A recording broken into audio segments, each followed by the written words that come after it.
हमारा अगला प्रश्न है, निम्नलिखित में जांचिए कि gx px का एक गुणनखंड है, जहां gx बराबर हमें दिया हुआ है x ऋण 2 और px बराबर x की घात 4 ऋण x की घात 3 ऋण x की घात 2 ऋण x ऋण 2।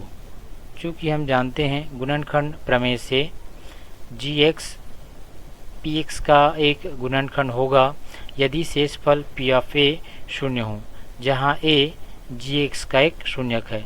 तो स्पष्ट यहाँ पर हमें हो रहा है gx को हम px का गुणनखंड तभी कहेंगे यदि हमारा शेषफल pa शून्य के बराबर हो।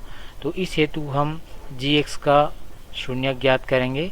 मान लेते हैं gx का शून्यक स्मॉल a है। चूँकि a को हमने शून्यक माना है, अतः यहाँ पर यदि हम x के स्थान पर a रखें तो यह पद शून्य के बराबर होगा। अर्थात इसे हम लिख सकते हैं a ऋण 2 बराबर शून्य या a बराबर 2। इस प्रकार हमने gx का शून्यक प्राप्त कर लिया, a का मान 2। अब हम शेषफल ज्ञात करेंगे, तो यहाँ पर a के स्थान पर हम 2 रख देंगे, तो हमारा शेषफल होगा p ऑफ 2। यहाँ पर आप देख पा रहे हैं p ऑफ 2 का मान हमें ज्ञात करना है। तो चूँकि बहुपद px को इस प्रकार से परिभाषित किया गया है, अतः यहाँ पर हम जहाँ जहाँ x है वहाँ पर हम x के स्थान पर 2 रखेंगे। तो 2 रखने पर हमें अगला पद प्राप्त होगा 2 की घात 4 ऋण 2 की घात 3 ऋण 2 की घात 2 ऋण 2 ऋण 2। तो यहाँ पर जहाँ जहाँ x है वहाँ पर हमने x के स्थान पर 2 रखा, तो हमें ये पद प्राप्त हुआ। अब हम इसे आगे सरल करेंगे।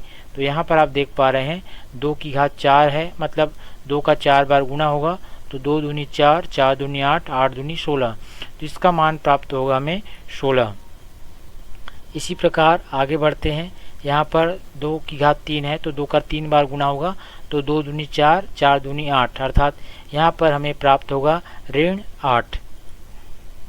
आगे बढ़ते हैं। यहाँ पर दिया हुआ है 2 की घात 2, तो 2 का 2 बार गुना करने पर हमें प्राप्त होगा 4 और बाहर में ऋण चिन्ह है, अतः हमें प्राप्त होगा ऋण 4। आगे बढ़ते हैं। 2 का ऋण से गुणा होगा तो यहाँ पर हमें प्राप्त होगा ऋण 2, और अंतिम जो पद है ऋण 2 उसे भी हम यहाँ पर लिख लेंगे। इस प्रकार इन पदों को हल करने पर हमें प्राप्त हुआ धन 16 ऋण 8 ऋण 4 ऋण 2 ऋण 6। अब इन ऋणात्मक संख्याओं को हम जोड़ देंगे तो हमें अगला पद प्राप्त होगा 16 ऋण 16, और 16 में 16 घटाने पर हमें परिणाम प्राप्त होता है 0। इस प्रकार हम देख पा रहे हैं शेषफल P2 का मान हमें 0 प्राप्त हो रहा है।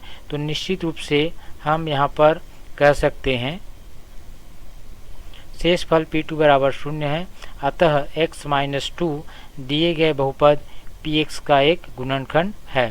तो इस प्रकार हम गुणनखंड प्रमेय की सहायता से जांच कर सकते हैं कि बहुपद gx बहुपद px का एक गुणनखंड है कि नहीं।